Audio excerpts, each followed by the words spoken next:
English எழுத வராது, உனக்கு தமிழ் படிக்க வராது. அது முழுசாக உண்மை இல்லைங்க, தமிழில் தான் எழுதியிருக்கு, நான் படிச்சிருக்கேன். அவன் டே சிங்கா, என் படத்தில் உன் வயசில் என் மகனாக நடிக்கிற மாதிரி ஒரு கேரக்டர் இருக்குது, நீ நடிக்கிறியான்னு கேட்டேன். நீ நடிக்கிறியான்னு கேட்டேன், நான் யோசிக்காமல் கேட்டேன். நீயும் சாதாரணமாக ஓகே நடிக்கிறேன், என்ன பண்ணணும்னு நீயும் சொல்லிட்டேன். ஏன்னா உனக்கு ரொம்ப ஹர்ட் ஆகிரும்னு லீவ் நாட்களாக பார்த்து நான் ஷூட்டிங்கை வச்சு இந்த படத்தை முடித்தேன். அது கிரிக்கெட்லேருந்து உன் ரூட்டை நடிகனாக தசை மாற்றிருக்கு. ப்ளூ ஸ்டார் திரைப்படத்தில் ஒரு கிரிக்கெட் பிளேயராக உனக்கு ஒரு கேரக்டர் கிடச்சி படமும் சக்ஸஸ் ஆகி பேசப்படுற அளவுக்கு, பேசப்படுற ரேஞ்சுக்கு உனக்கு பேரும் புகழும் இன்றைக்கி கிடச்சிருக்கு. எல்லாருக்கும் நேரம் வரும் தெரிஞ்சுக்கோ, நல்ல வயசு நினச்சிருக்கோம் புரிஞ்சுக்கோ, கல்லாருக்கும் செல்வம் வரும் தெரிஞ்சுக்கோ, காப்பாற்ற தான் புத்தி இருக்கணும் புரிஞ்சுக்கோ. இதை மனசில் என்றைக்குமே பத்திரமா கூட்டி வச்சுக்கோ. வெற்றிகள் உன்னை தொடர்கிறாங்க. எங்கள் அப்பா கண்ணீர் விட்டுருக்காரு. நான் நிறைய பேர் லான்ச் பண்ணியிருக்கேன், நான் நிறைய பேருக்கு பெரிய லைஃப் கொடுத்துருக்கேன். ஆனால் என்னால் என் பையனுக்கு அந்த விதமான ஒரு பிரேக்கை கொடுக்க முடியலன்னு.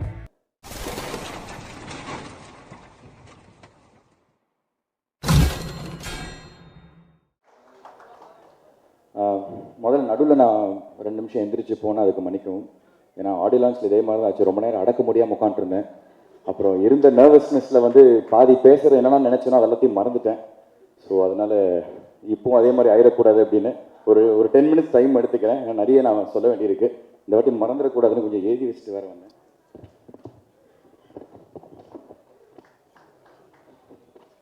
இல்லை முதல்ல பிருத்வி சொன்ன மாதிரி தான் அதே ஜேர்னியில் தான் நானும் இருந்திருக்கேன். என்னோடய ஒவ்வொரு படத்துக்கும் ஸ்டேஜில் சொல்லுவாங்க இந்த மாதிரி இப்போ இல்லைங்க, இந்த படத்தோட வெற்றி விழாவில் நம்ம சந்திப்போன்னு. அது எனக்கு இன்னும் இங்கே நிற்கிறது எனக்கு ஒரு ட்ரீம் மாதிரி தான் இருக்குது. நம்ம வாழ்க்கையில் இது நடக்குதா அப்படிங்கிற நேற்று கூட என் ஒய்ஃப் கீக்கிட்ட சொல்லிட்டு இருந்தேன். கீக்கிட்ட தான் சொல்லிட்டு இருந்தேம்மா, எனக்கு நம்பவே முடியலம்மா, என் லைஃப்பில் இப்படி ஒரு நல்லது நடக்குதா அப்படின்னு. ஸோ இந்த வெற்றி படம், இதை வெற்றி படமாக ஆக்கிய பத்திரிகை நண்பர்கள், ஊடக நண்பர்கள், மக்கள் எல்லாருக்குமே ரொம்ப ரொம்ப நன்றி. Thank you for giving me this success. இது நான் ஆடியோ லான்ச்லேயே சொல்லியிருந்தேன், இது எனக்கு ரொம்ப ஒரு ஸ்பெஷலான ஒரு ஃபிலிம் அப்படின்னு.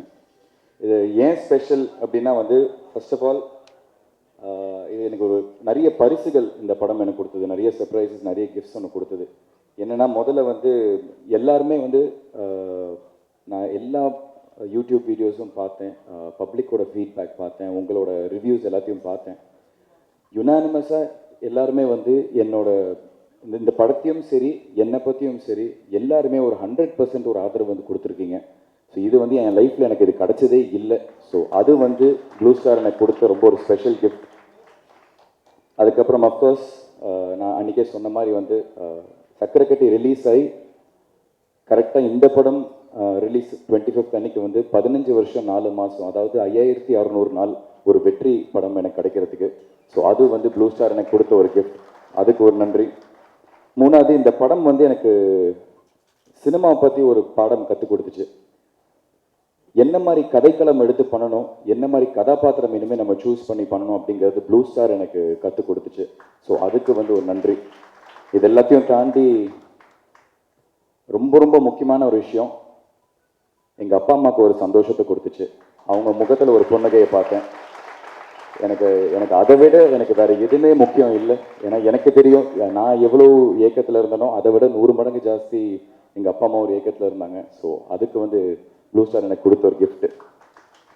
இங்கே நான் ஆடியோ லான்ச்லேயே ஃபஸ்ட்டு எல்லாருக்கும் தேங்க் பண்ணியிருந்தேன். பட் அகைன் மறுபடியும் இங்கே நான் தேங்க்ஸ் சொல்லணும்.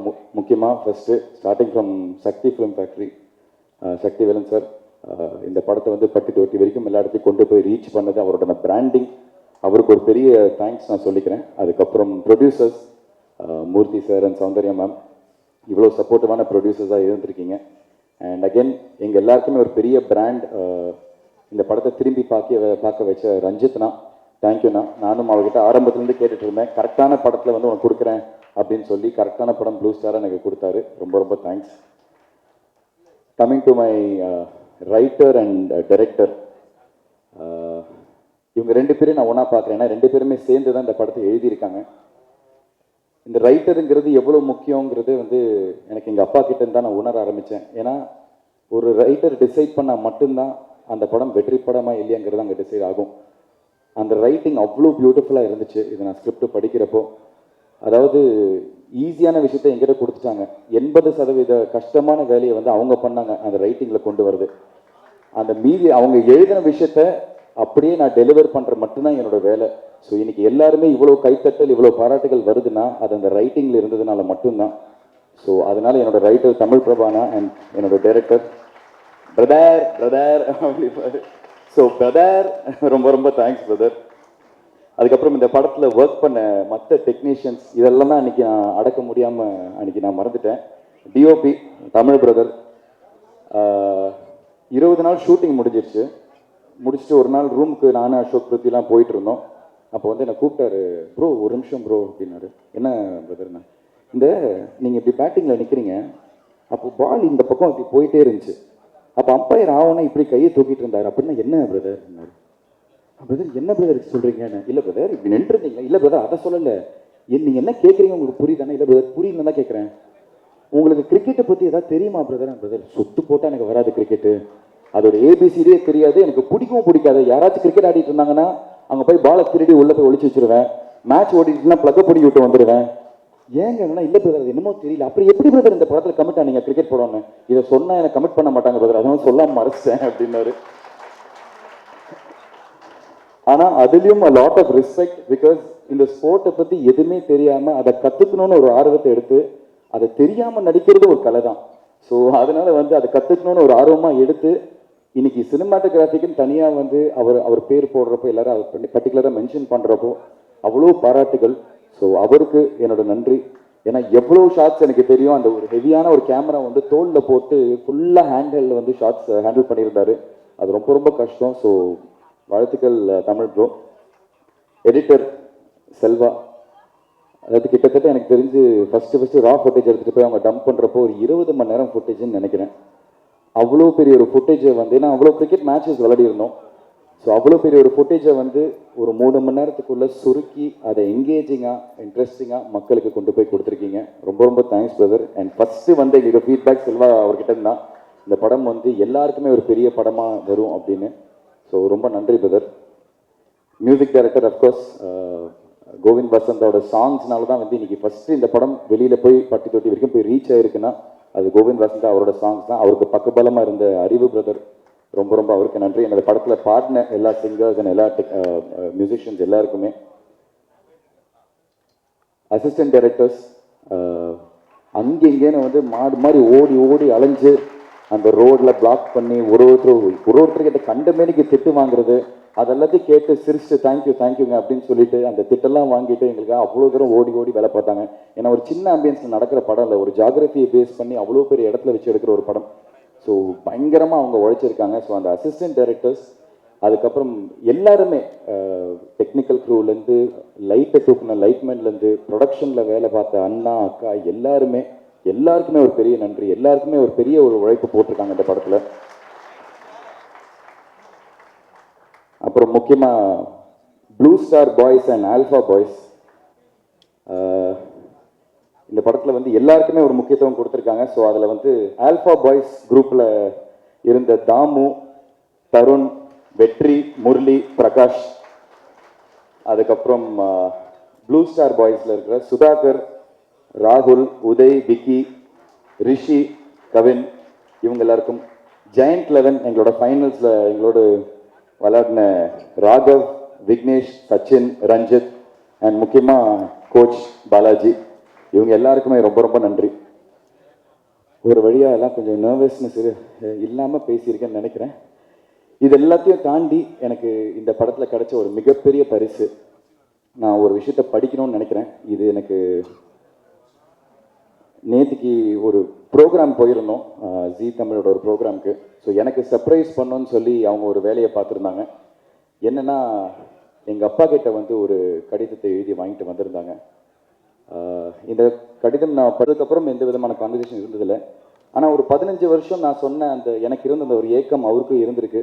அந்த 15 வருஷம் அவர் பேசாமல் என்கிட்ட இருந்தது எல்லாமே இந்த ஒரு 4 பக்கத்தில் அவர் எழுதி கொடுத்துருந்தாருங்கிற நான் ரொம்ப உணர்ந்தேன். ஸோ இதை நான் கண்டிப்பாக இது எல்லாருக்கும் படிக்கணும்னு நினைக்கிறேன். Sorry if I'm taking some time. என் பிரிய மகன் சிங்காவுக்கு உன் அன்பு அப்பா ஆசை முத்தங்களுடன் எழுதும் கடிதம். அநேகமாக இதுதான் முதல் கடிதமாக இருக்கும்னு நினைக்கிறேன். ஏன்னா கடிதங்கள் மூலமாக நம்ம பேசுகிற அளவுக்கு ஒரு பெரிய இடைவெளி இருந்ததே இல்லை. அதோட எனக்கு இங்கிலீஷ் எழுத வராது, உனக்கு தமிழ் படிக்க வராது. அது முழுசாக உண்மை இல்லைங்க, தமிழில் தான் எழுதியிருக்கு, நான் படிச்சுட்ருக்கேன். அவர் கையெழுத்து எனக்கு அவ்வளோவா புரியாது. எனக்கு இங்கிலீஷ் எழுத வராது, உனக்கு தமிழ் படிக்க வராது. இப்போ இல்லை, சின்ன வயசுலேருந்து நீ வேட்டியை மடிச்சுக்கிட்டு படத்தில் டைலாக்ஸ் வந்து நீ கேட்டு தான் மனப்பாடம் பண்ணி நடிச்சிருக்க. இப்போ காலங்கள் வேகமாக உருண்டோடி உனக்கு கல்யாணமாக ஆயிடுச்சு. சின்னப்போ நீ ஒரு சின்ன டைலமாவில் இருந்த. அதாவது உனக்கு கிரிக்கெட் ரொம்ப நல்லா வருதுன்னு உங்கள் ஸ்கூல் கிரிக்கெட் கோச் உன்னை அதில் வந்து விட்டால் நல்ல பிளேயராக நீ வர வாய்ப்பு இருக்குது அப்படின்னு உங்கள் அம்மா மூலிமா எனக்கு ஒரு தகவல் ஒன்று வந்துச்சு. பெற்றவங்களா குழந்தைங்களுக்கு முதல்ல நல்ல படிப்பு தான் கொடுக்க வேண்டியது நம்ம கடமை. அதனால வந்து அதை கொடுப்போம், மற்றத்தை அவங்க வந்து உணர்ந்து வளர்ந்து முடிவு பண்ணிப்பாங்க அப்படின்னு நானும் அம்மாவும் நினைச்சோம். ஆனால் சும்மா கடந்த சங்க ஊதிக்கு எடுத்த கதையா ஒரு நாள் நான் வந்து ஒரு டைலாகை எழுதி படித்து பார்த்துட்டு இருக்கிறப்போ நீ திடீர்னு அந்த ரூம்குள்ளே நுழைஞ்ச. நான் வாயை வச்சுக்கிட்டு சும்மா இருக்காம, டே சிங்கா, என் படத்தில் உன் வயசில் என் மகனாக நடிக்கிற மாதிரி ஒரு கேரக்டர் இருக்குது, நீ நடிக்கிறியான்னு கேட்டேன். நீ நடிக்கிறியான்னு கேட்டேன், நான் யோசிக்காமல் கேட்டேன். நீயும் சாதாரணமாக ஓகே நடிக்கிறேன், என்ன பண்ணணும்னு நீயும் சொல்லிட்ட. எனக்கு ஒரு சின்ன ஷாக் ஆயிடுச்சு. சரின்னு ஒரு டயலாக் ஒன்று சொல்லி வெளியிலிருந்து உள்ளே வந்து டயலாகை பேசிக்கிட்டே சோஃபாவில் இருக்கிற புக்ஸை நகர்த்தி வச்சு ஒரு டவலை மடித்து வச்சுக்கிட்டு இந்த டயலாக்ஸை பேசணும்னு சொன்னேன். நீயும் ஒரு தடவைக்கு 2 தடவை டயலாகை கேட்டு தெரிஞ்சுக்கிட்டு வெளியே ஏறி போனேன். நான் ஆக்ஷன்னு சொன்ன உடனே டயலாகை பேசிக்கிட்டே உள்ளே வந்து அந்த டவலை மடித்து வச்சுக்கிட்டு அந்த சோஃபாவில் இருக்கிற புக்ஸை எடுத்து வச்சுட்டு ஓகேயான்னு கேட்டேன். இப்போ நான் பேந்த முழித்தேன். நீ சரியாக கரெக்டாக நடித்ததுக்கப்புறமும் நான் பேக் அடிச்சிட்டேன்னா உனக்கு ரொம்ப ஹர்ட் ஆகிரும்னு லீவ் நாட்களாக பார்த்து நான் ஷூட்டிங்கை வச்சு இந்த படத்தை முடித்தேன். அது கிரிக்கெட்ல இருந்து உன் ரூட்டை நடிகனா தசை மாற்றிருச்சு. அதுக்கப்புறம் உனக்கு சக்கரக்கட்டி படத்தில் எல்லாம் அமைஞ்சும் சக்ஸஸ் சரியாக அமையல. அடுத்தடுத்து அது தொடர வீட்டில் எல்லாருமே டிஸ்டர்ப் ஆனோம். ஆனால் நானும் மம்மியும் உனக்கு கரெக்டான டேலண்ட் இருக்குது, தன்னம்பிக்கையை மட்டும் விட்டுறாதுன்னு நாங்கள் உன்னை என்கரேஜ் பண்ணிக்கிட்டே இருந்தோம். நீயும் விட்டுறக்கூடாதுன்னு அப்பப்போ கொஞ்சம் சோர்ந்து போவேன், ஆனால் விடாமல் ஹார்ட் ஒர்க் பண்ணிக்கிட்டே இருந்த. உன் முதல் இன்ட்ரெஸ்ட் கிரிக்கெட்டாக இருந்து அது மிஸ் ஆகியிருந்தும் டச்சு விடாமல் அப்பப்போ விளையாடிக்கிட்டே இருந்த. இப்போ ப்ளூ ஸ்டார் திரைப்படத்தில் ஒரு கிரிக்கெட் பிளேயராக உனக்கு ஒரு கேரக்டர் கிடச்சி படமும் சக்ஸஸ் ஆகி பேசப்படுற அளவுக்கு பேசப்படுற ரேஞ்சுக்கு உனக்கு பேரும் புகழும் இன்னைக்கு கிடச்சிருக்கு.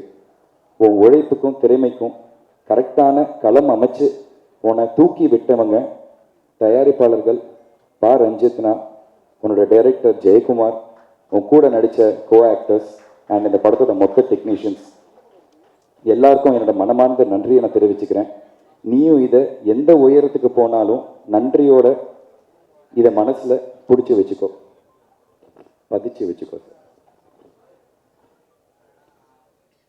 நான் கிழக்கே போகும் ரயில் படத்தில் ஹீரோவுக்கு கவிதை மாதிரி ஒரு வசனம் எழுதியிருந்தேன். எல்லாருக்கும் நேரம் வரும் தெரிஞ்சுக்கோ, நல்லவருக்கே நிலைச்சிருக்கும் புரிஞ்சுக்கோ, கல்லாருக்கும் செல்வம் வரும் தெரிஞ்சுக்கோ, காப்பாற்றதான் புத்தி இருக்கணும் புரிஞ்சுக்கோ. இதை மனசில் என்றைக்குமே பத்திரமா பூட்டி வச்சுக்கோ.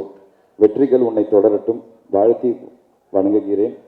மொத்த குழுவுக்கும் நன்றி. அன்புடன் கேட்பாகிறது. இது எனக்கு ரொம்ப எமோஷனலாக இருக்குது. ஏன்னா எனக்கு நல்லா ஞாபகம் இருக்குது, எங்கள் அம்மா என்கிட்ட சொல்லியிருக்காங்க, எங்கள் அப்பா வந்து கண்ணீர் விட்டுருக்காரு. நான் நிறைய பேர் வந்து லான்ச் பண்ணியிருக்கேன், நான் நிறைய பேருக்கு வந்து ஒரு பெரிய லைஃப் கொடுத்துருக்கேன். ஆனால் என்னால் வந்து என் பையனுக்கு வந்து அந்த விதமான ஒரு பிரேக்கை கொடுக்க முடியலன்னு. ஸோ அன்றைக்கி நான் யோசிச்சுட்டே இருந்தேன், எனக்கு ஒன்றும் பெரிய வெற்றிலாம் வேணாம், அந்த கண்ணீரை துடைக்கிற அளவுக்கு ஒரு சக்ஸஸ் எனக்கு கிடைச்சா போதும், அவர் சிரித்து ஒரு நாள் நான் பார்க்கணும், எனக்கு அது போதும்னு. அது இன்றைக்கி ப்ளூ ஸ்டார் மூலமாக எனக்கு கிடைச்சிருக்கிறது எனக்கு ரொம்ப ரொம்ப சந்தோஷமாக இருக்குது. அதை நான் ரொம்ப மனப்பூர்வமாக நம்புகிறேன். ஸோ இது மனசார ஒரு விஷயம் சொல்கிறேன், உங்கள் எல்லாருக்குமே, இங்கே இருக்கிற எல்லாருக்குமே ரொம்ப ரொம்ப ரொம்ப நன்றி. இது நான் என்றைக்குமே கண்டிப்பாக ரஞ்சித்னா, ப்ரொடியூசர்ஸ், ஜெயினா, தமிழ் பிரபானா, நான் என்றைக்குமே இந்த நன்றி நான் மறக்கவே மாட்டேன். பேசணும்னு நினச்சேன் இவ்வளோ, அது மனசுக்குள்ளே நிறைய விஷயங்கள் இருந்துச்சு, அதனால தான் இவ்வளோ நேரம் டைம் எடுத்துக்கிட்டேன். ரொம்ப சாரி. பத்திரிகை நண்பர்கள் எல்லாருக்குமே ரொம்ப நன்றி, மக்களுக்கு ரொம்ப ரொம்ப நன்றி. பெருந்தன்மை